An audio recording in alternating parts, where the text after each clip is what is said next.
Vous arpentez les rues poussiéreuses de Karbala, croisant des enfants vendant des bibelots pour gagner de quoi payer leur prochain repas. L'air est chargé de fumée provenant des feux de cuisine et du son lointain des prières résonnant dans les anciens minarets. Mais sous cette scène apparemment banale se cache une horreur si profonde, si systématiquement cruelle qu'elle remet en question tout ce que vous pensiez savoir sur la souffrance humaine et sur l'ampleur de la corruption des innocents par le pouvoir. Vous pensez comprendre le pire que l'humanité puisse infliger à ses plus vulnérables? Vous pensez que les chapitres les plus sombres de l'histoire sont soigneusement enfouis dans des manuels poussiéreux? Eh bien, attachez vos ceintures, car vous êtes sur le point de découvrir une pratique si barbare, si profondément ancrée dans la société afghane qu'elle transforme les contes de fées les plus tordus en histoires du soir. Vous êtes sur le point de plonger dans l'univers choquant de Bashabazi, où des enfants sont transformés en poupées vivantes pour le divertissement et la satisfaction sexuelle d'hommes puissants qui se cachent derrière la tradition et des justifications religieuses. Des garçons de 9 ans seulement contraints de se déguiser en femmes et de danser devant des foules d'adultes savants à un réseau systématique de trafic d'enfants opérant en toute impunité sous la protection de seigneurs de guerre et de représentants du gouvernement.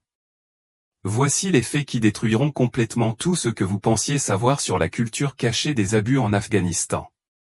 Attention, spoiler, il ne s'agit pas seulement de quelques acteurs malveillants.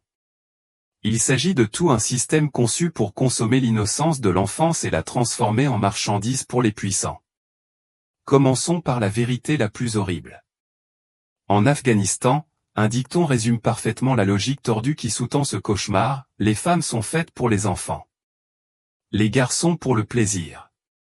Imaginez, vous êtes un garçon de 9 ans vivant dans l'une des régions les plus pauvres d'Afghanistan. Votre famille n'a pas eu de vrai repas depuis des semaines. Votre père est mort, tué dans l'un de ces conflits interminables qui déchirent votre pays depuis des générations. Votre mère est désespérée, fixant ses enfants avec le regard vide de celle qui sait qu'elle ne peut les protéger de la faim qui leur tenaille le ventre chaque nuit. Puis il arrive. Un homme bien habillé, avec des dents en or et des vêtements coûteux, au volant d'une voiture dont le prix est inestimable pour votre famille. Il parle à voix basse à ta mère, lui montrant une liasse de billets qui représente plus d'argent qu'elle n'en a jamais vu. Il n'est pas là pour t'adopter par gentillesse. Il est là pour t'acheter, pour te transformer en ce que la culture locale appelle un bâché, un garçon danseur qui se pliera à tous ses caprices jusqu'à ce que tu ne lui sois plus utile. C'est ça, Bashabazi, qui signifie littéralement « jeu de garçon » en persan. Il s'agit de l'une des formes les plus systématiques d'exploitation sexuelle des enfants encore en vigueur dans le monde moderne. Mais voici ce qui rend cette pratique si particulièrement insidieuse: elle ne se déroule pas dans des recoins obscurs ou à l'abri des regards. Elle se déroule au grand jour, célébrée lors de fêtes auxquelles participent des policiers, des représentants du gouvernement et des chefs religieux censés protéger ces enfants.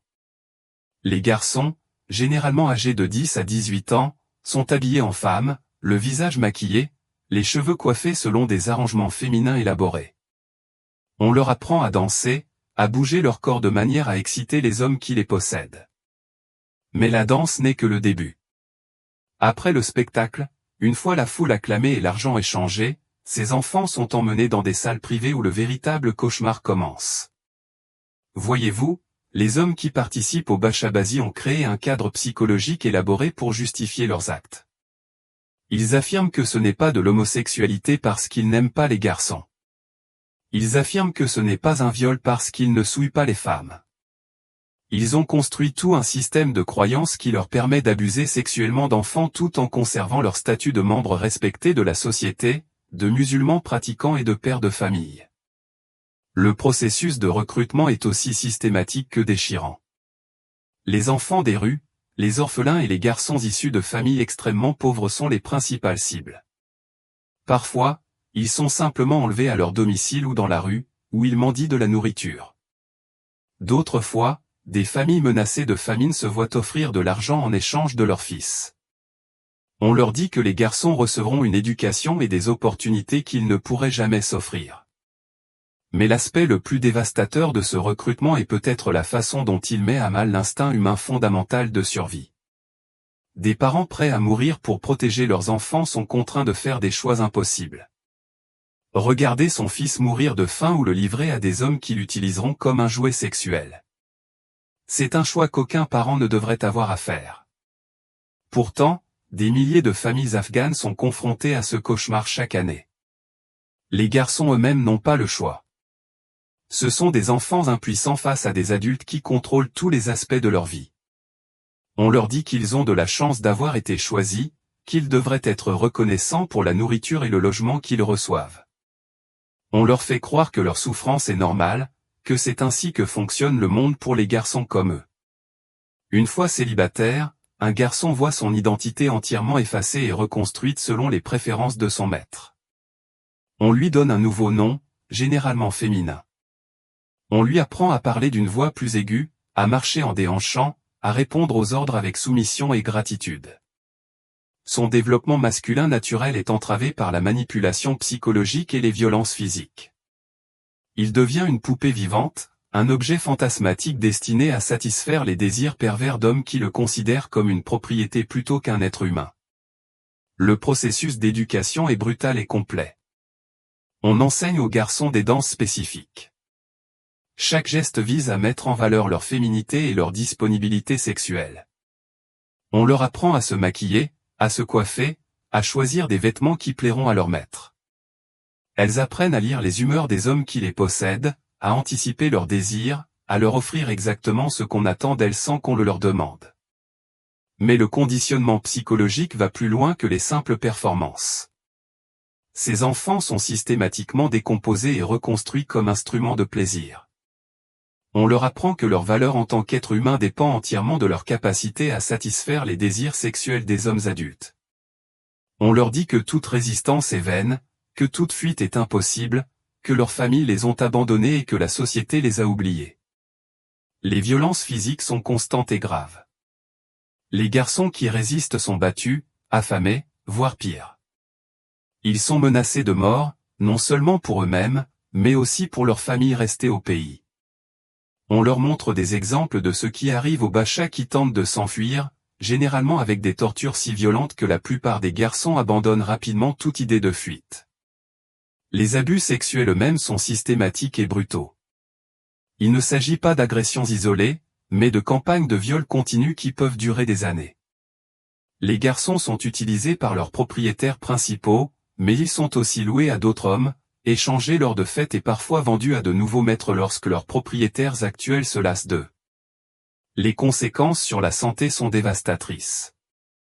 Les garçons souffrent de blessures internes, de maladies sexuellement transmissibles et de traumatismes psychologiques qui les affecteront toute leur vie. Nombre d'entre eux développent des douleurs chroniques, une dépression et des troubles anxieux. Certains restent handicapés à vie par les violences physiques qu'ils subissent. D'autres sont tout simplement tués au travail, leur corps étant incapable de résister aux agressions constantes. Ce qui rend cette pratique particulièrement horrible, c'est son ancrage dans la société afghane. Les fêtes Bacha-Bazi sont des événements sociaux où des hommes puissants se rassemblent pour regarder de jeunes garçons danser et enchérir sur leurs services sexuels. Ces rassemblements rassemblent des représentants du gouvernement, des commandants de police, des chefs militaires et de riches hommes d'affaires. La pratique est tellement normalisée que des DVD de jeunes danseurs sont vendus ouvertement sur les marchés et que chacun comprend ce qu'ils annoncent. Les hommes qui participent au Bacha-Bazi le considèrent souvent comme un privilège de pouvoir, une récompense pour leur statut social. Posséder plusieurs bachas est considéré comme un signe de richesse et d'influence. Plus un homme contrôle de garçons, plus il inspire le respect de ses pairs. C'est un symbole de statut pervers qui réduit les enfants à de simples marchandises sur un marché de la souffrance humaine. Cette normalisation s'étend aux forces de l'ordre et au système judiciaire. Non seulement les policiers n'enquêtent pas sur les crimes de Bachi, mais ils y participent souvent eux-mêmes. Les tribunaux refusent de poursuivre les affaires impliquant des hommes puissants. Et lors des arrestations, ce sont souvent les garçons qui sont accusés de prostitution plutôt que les hommes qui les violentent. L'impact psychologique sur ces enfants est indéniable. Ils vivent dans un état de terreur constant, ignorant quand ils seront invoqués, ce qu'on attendra d'eux, ni la douleur qu'ils devront endurer. Ils développent des mécanismes de survie qui impliquent une dissociation totale de leur corps et de leurs émotions. Ils apprennent à disparaître en eux-mêmes tandis que leur corps est utilisé pour le plaisir des autres. Nombre de ces garçons développent ce que les psychologues appellent l'impuissance acquise.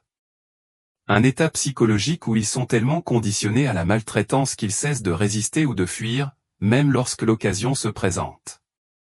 On leur a systématiquement inculqué qu'ils sont impuissants, que leur souffrance est inévitable et que personne ne les aidera.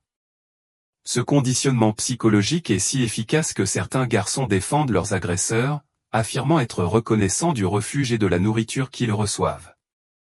Le cycle de la maltraitance s'étend bien au-delà des victimes directes. Les garçons qui survivent au Bashabazi deviennent souvent eux-mêmes des agresseurs. Ils ont appris que c'est ainsi que fonctionne le pouvoir dans la société afghane. Ils ont été tellement conditionnés à considérer l'exploitation sexuelle comme normale qu'ils reproduisent les mêmes schémas avec la génération suivante d'enfants vulnérables. C'est un cycle effroyable qui garantit que cette pratique perdure indéfiniment, chaque génération de survivants devenant la prochaine génération d'agresseurs. Les motivations économiques derrière Bashabazi révèlent à quel point cette pratique est profondément ancrée dans la société afghane. Pour les hommes qui possèdent ces garçons, il ne s'agit pas seulement de gratification sexuelle. C'est une question de profit. Les bachas sont loués pour des fêtes, des rencontres privées et des événements spéciaux. Elles génèrent des revenus importants pour leurs propriétaires, qui les traitent comme du bétail sur un marché grotesque où l'innocence de l'enfance s'achète et se vend. Les butchas les plus prospères, celles qui sont considérées comme les plus séduisantes et les plus douées en danse, peuvent atteindre des prix élevés. Leurs propriétaires investissent dans leur apparence, achetant du maquillage, des bijoux et des vêtements coûteux pour augmenter leur valeur marchande. Mais cet investissement a un prix. Plus un garçon prend de la valeur, plus on attend de lui qu'il s'endure, plus il est contraint de servir de client, et plus son enfance est rongée par les exigences du marché. Certains mâles passent d'un propriétaire à l'autre tout au long de leur captivité, vendus et revendus comme des biens. À mesure que leur apparence change ou que les intérêts de leur propriétaire évoluent, chaque transfert entraîne de nouveaux traumatismes, de nouvelles attentes et de nouvelles formes de maltraitance. Les mâles apprennent à s'adapter rapidement à différents foyers, à différentes règles et à différents types d'exploitation, développant ainsi une capacité de caméléon à devenir ce que leur propriétaire actuel désire. La progression des âges à Bashabazi suit un schéma prévisible et tragique. Les garçons sont généralement recrutés entre 9 et 12 ans, lorsqu'ils sont les plus vulnérables et les plus faciles à contrôler. Ils sont considérés comme les plus précieux au début de l'adolescence, lorsqu'ils conservent des traits enfantins tout en ayant développé les compétences et le conditionnement nécessaires pour jouer efficacement leur rôle. À mesure qu'ils approchent de l'âge adulte et commencent à développer leur pilosité faciale et leurs traits masculins, leur valeur sur le marché des bouchers diminue considérablement. Ce vieillissement crée une échéance terrifiante pour ces enfants. Ils savent qu'à la fin de l'adolescence ou au début de la vingtaine, ils seront probablement abandonnés par leurs propriétaires et contraints de trouver de nouvelles façons de survivre. Certains sont libérés sans rien, livrés à eux-mêmes dans une société qui les considère comme des marchandises abîmées. D'autres sont gardés comme domestiques ou gardes. Leur connaissance intime des secrets de leur ancien propriétaire leur confère une valeur inestimable. La stigmatisation sociale attachée aux anciens bacheliers rend leur réinsertion sociale quasi impossible. La culture afghane considère ces garçons comme souillés à jamais, même s'ils ont été victimes d'abus systématiques. Ils sont perçus comme ayant participé à des actes homosexuels, ce qui entraîne de graves conséquences sociales dans une société profondément conservatrice. Nombre d'entre eux peinent à trouver un emploi, à nouer des relations ou à reconstruire une vie normale après leur libération. Les conséquences psychologiques de Bashabazi créent une génération de jeunes hommes profondément traumatisés qui portent les cicatrices de ces abus à l'âge adulte. Nombre d'entre eux développent de graves problèmes de santé mentale, notamment la dépression, l'anxiété et le syndrome de stress post-traumatique. Ils luttent contre la toxicomanie, consommant drogue et alcool pour atténuer la douleur de leurs souvenirs. Certains développent des comportements agressifs, ayant appris que la violence fait partie intégrante des interactions humaines. La confiance devient alors presque impossible pour ces survivants. Ils ont été trahis par les adultes qui auraient dû les protéger, exploités par des hommes qui prétendent prendre soin d'eux et abandonnés par une société qui aurait dû les secourir. Cette rupture fondamentale de confiance affecte toutes les relations qu'ils tentent de nouer, rendant difficile la connexion avec les autres ou la croyance en la possibilité d'une véritable bonté humaine. L'impact sur leur développement sexuel est particulièrement dévastateur. Ces garçons ont été conditionnés à considérer le sexe comme quelque chose qu'on leur fait subir plutôt que comme une activité à laquelle ils participent volontairement. Ils ont appris que leur corps existe pour le plaisir des autres, et non pour leur propre plaisir ou expression. Ce conditionnement peut affecter leur capacité à nouer des relations amoureuses saines tout au long de leur vie. Nombre de survivants sont confrontés à leur identité de genre et à leur orientation sexuelle. Ayant été contraints de se comporter comme des femmes pendant des années au cours de leur développement, ils peuvent se sentir confus quant à leurs propres désirs, se demander si leurs réactions sont authentiques ou s'il s'agit simplement de comportements acquis destinés à satisfaire leurs anciens agresseurs. Cette confusion peut persister pendant des décennies, affectant leur capacité à se comprendre et à prendre conscience de leur place dans le monde. L'impact éducatif du Bashabazi est tout aussi dévastateur. Les garçons recrutés dans ce système sont retirés de l'école et privés de la possibilité d'acquérir les compétences et les connaissances nécessaires pour mener une vie productive. On leur apprend à danser, à se maquiller et à satisfaire sexuellement les hommes, mais on ne leur apprend ni à lire, ni à écrire, ni à réfléchir de manière critique à leur situation. Ce manque d'éducation les maintient dépendantes de leurs agresseurs et les empêche de se défendre. Les conséquences médicales du Bashabazi vont bien au-delà des blessures physiques immédiates causées par l'agression sexuelle. Ces garçons sont exposés aux maladies sexuellement transmissibles, dont le VIH, sans accès à des soins médicaux ni à des traitements appropriés. Ils souffrent de malnutrition lorsque leurs propriétaires ne leur fournissent pas une alimentation adéquate, et se voient refuser des soins médicaux pour des blessures qui pourraient être soignées s'ils étaient reconnus comme des victimes plutôt que comme des criminels. L'isolement imposé à ces garçons est une autre forme de maltraitance systématique. Ils sont tenus à l'écart de leur famille, de leur communauté et de toute personne susceptible de les aider à comprendre que leur situation est injuste. Cet isolement les rend totalement dépendants de leurs agresseurs pour tout contact humain et tout soutien émotionnel, créant ainsi une forme perverse de syndrome de Stockholm, où ils peuvent développer des liens avec ceux-là même qui détruisent leur vie. La réponse de la communauté internationale à Bashabazi a été largement inadéquate, entravée par le relativisme culturel et des considérations politiques. Les gouvernements occidentaux et les organisations non gouvernementales, ONS, peinent souvent à lutter contre cette pratique sans donner l'impression d'imposer leurs valeurs à la société afghane. Cette délicatesse diplomatique a permis à Bashabazi de poursuivre ses activités avec un minimum d'interférence, la pression internationale restant concentrée sur des problèmes plus visibles, tandis que ces abus systématiques envers les enfants se poursuivent dans l'ombre. Cette pratique a fait preuve d'une remarquable résilience face aux changements politiques. Sous le premier régime taliban, dans les années 1990, le Bashabazi a été officiellement interdit et sévèrement puni, ce qui a entraîné une baisse significative de cette pratique. Cependant, après la chute des talibans en 2001, elle a refait surface avec une vigueur renouvelée, les anciens commandants moudjahidines ayant repris pouvoir et influence. Ces mêmes commandants, dont beaucoup avaient participé au Bashabazi pendant l'occupation soviétique, ont réintroduit cette pratique lorsqu'ils ont pris des positions d'autorité au sein du nouveau gouvernement. Le retour des talibans au pouvoir en 2021 a créé une situation complexe et contradictoire concernant le Bashabazi. Si les talibans ont officiellement interdit cette pratique et imposé de lourdes sanctions aux personnes prises en flagrant délit, des rapports indiquent que certains talibans eux-mêmes ont été impliqués dans l'exploitation de ces garçons. L'interdiction de la musique et de la danse a rendu cette pratique encore plus clandestine, rendant la documentation et l'intervention des observateurs internationaux encore plus difficiles. Cette clandestinité a rendu la situation plus dangereuse pour les garçons eux-mêmes. Sans le caractère semi-public des fêtes bashi traditionnelles, la surveillance est réduite et les possibilités de sauvetage ou d'intervention sont réduites.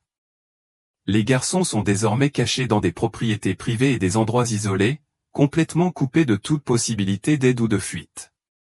Le désespoir économique qui a suivi le retour des talibans a également accru la vulnérabilité des familles afghanes. Avec l'arrêt de l'aide internationale et l'effondrement de l'économie, de plus en plus de familles sont confrontées à l'impossible choix, voir leurs enfants mourir de faim ou les vendre à des hommes qui les exploiteront. Le nombre de garçons recrutés dans le Bashabazi a augmenté, même si la pratique est devenue plus secrète et dangereuse. Le conditionnement psychologique utilisé dans le Bashabazi est si efficace que de nombreux garçons ne s'en remettent jamais complètement, même des décennies après leur libération. Ils portent le traumatisme dans leur corps, dans leurs relations et dans leur capacité à faire confiance aux autres. Certains deviennent eux-mêmes auteurs d'abus, ayant compris que le pouvoir signifie exploiter les plus faibles.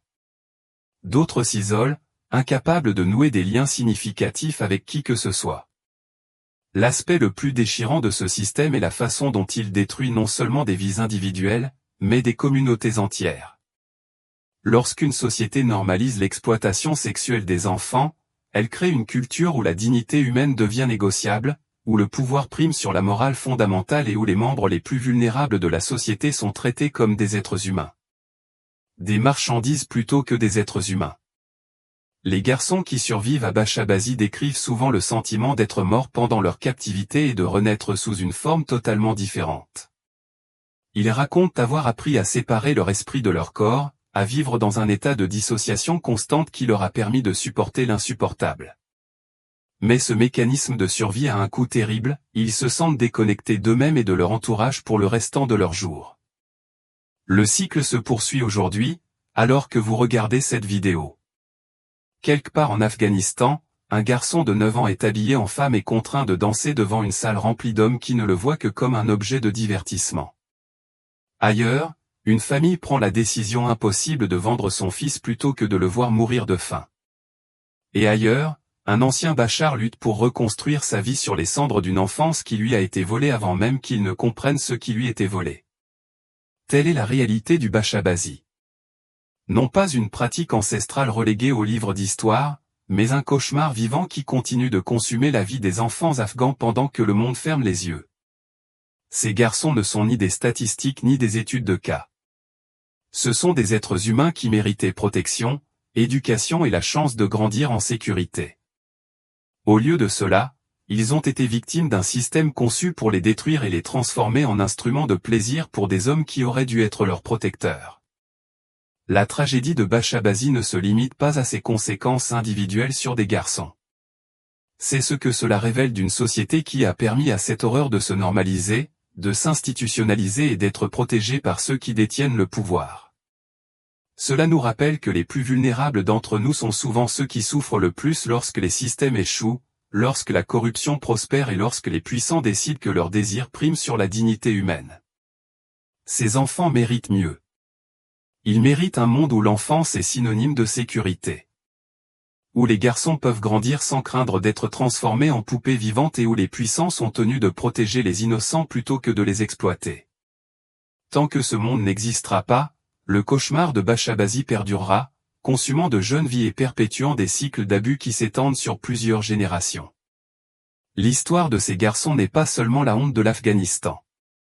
C'est la honte de l'humanité, un rappel du chemin qu'il nous reste à parcourir avant de pouvoir véritablement affirmer que nous protégeons nos enfants de ceux qui voudraient leur faire du mal.